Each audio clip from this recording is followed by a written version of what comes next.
more you can cultivate that sense of wealth, that sense of abundance in you, the more you can feel that sense of joy, the more easy it's going to be for you to do financially.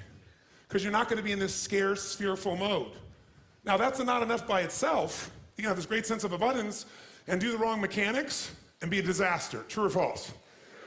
But if I had to have an area to get you started with, you want to have the emotion and psychological strength, because that's going to carry you through when the mechanics are boring or frustrating, or when things aren't working out. Your emotion, your psychology is what will carry you.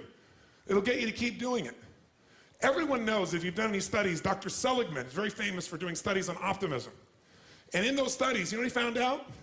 People that are pessimists are much more realistic. They're much more accurate.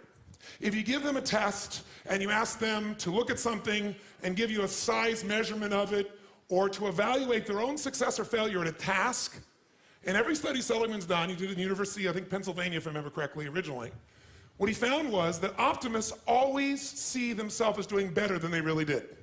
They basically BS themselves. What happens to pessimists, they're 10 times more accurate. But here's what he found out. What he found out is because the people who are accurate never push themselves because they know it's never going to work anyway. Whereas the optimist sees it better than it is, so they keep doing it. Because they have the illusion they did well, I'll do even better next time. And because of that optimism, they did it more often, and so optimists succeed at a 4 to 5-fold, depending upon the task, result ultimately beyond anything that a pessimist will do, and they're not as accurate.